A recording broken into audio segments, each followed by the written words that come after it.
Last week we launched the third phase of testing.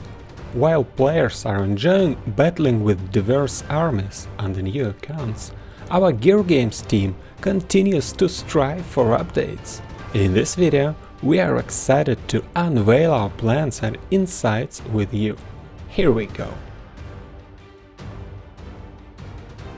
We revamped the avatars, but the selection was limited. This is because we choose not to reintroduce boring goblins and elves, opting instead to introduce something more exciting. Please welcome Geralt the Paladin, a resilient warrior who can endure blows and maintain a smile on his face even in the toughest situations. Strangely enough, he often finds himself in those. Giga Worker. He's successful by default. The guy she told you not to worry about. His muscles are solid as stone, and his beard is neatly trimmed, as if a barber had set up a shop in a sawmill. And finally, the Pepe Rider. His white grin suggested he's not relying on his brains to defeat his foes. Fortunately, Pepe Rider has a swift walk and a hefty bludgeon at his disposal. Select the avatar that truly reflects your personality and dive into the battle. Make sure your allies understand exactly who they are dealing with. Players are worried about the state of the swordsman and the goods in the game. The early game wraps up fast, leaving these units vulnerable to easy counters, rendering them somewhat unnecessary. We've addressed this issue. Now, if you find yourself with extra tier 1 units, you can downgrade them to slaves to boost your resource gathering speed. We are excited to see how this tweak will influence the strategies of our top players. One thing is for certain, tier 1 units are far from useless now. In War Legends, when you build structures close together, it creates a solid wall. But what if one of your crucial units or even a hero gets trapped inside? Previously, you'd have to demolish the building. However, we've devised a smarter solution. Sawmills are now elevated on stilts, allowing them to be raised to create a pathway whenever needed. Just put the sawmills into the wall, but remember to lower them back down, because your workers haven't mastered the art of flight just yet. Despite numerous adjustments to the warsmith standing, they persistently lag behind in popularity and winning rates. Hence, we've opted for more radical alterations. The hammers traded their typical weapons for Mjolnir, a legendary hammer capable of summoning lightning strikes.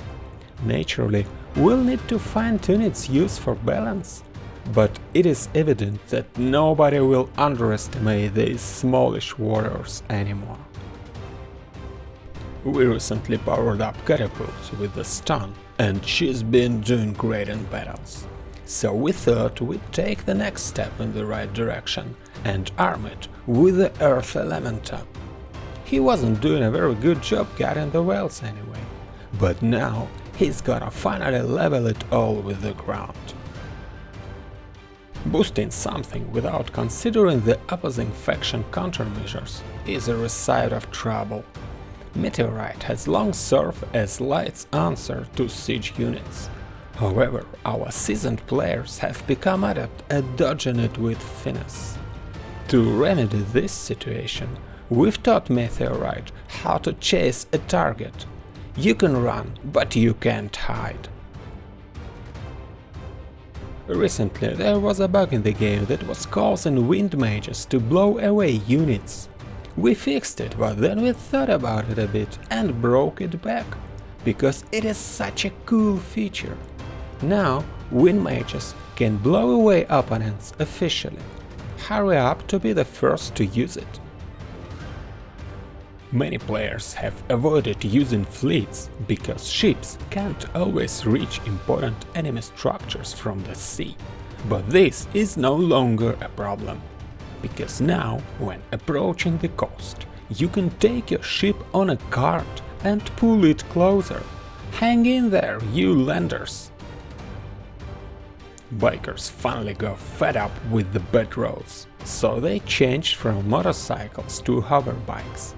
These bikers will help to solve the problem of Venom speedsters, which do not let you play the fleet safely. Although it is still unclear how to solve the problem of bikers themselves now, but we will think about it somewhere in the next patch. Welcome another arrival to the Sea Fleet, Bombardier Barin! His belly cuts through the waves with ease, and his mug sails proudly aloft.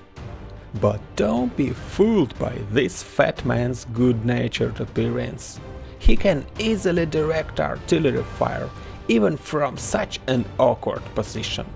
Indeed, as the saying goes, the true skill knows no bounds. Just like the goblins, there's no time for yawning.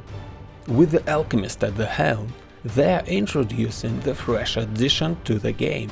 Say hello to the brand new... Well, we've stamped for a name just now. How about dropping us a suggestion in the comments? Anyway, looks like the bombers are in for some excitement, but their rivals won't be chuckling, that's for sure. We have revamped the mechanics of the undead ship.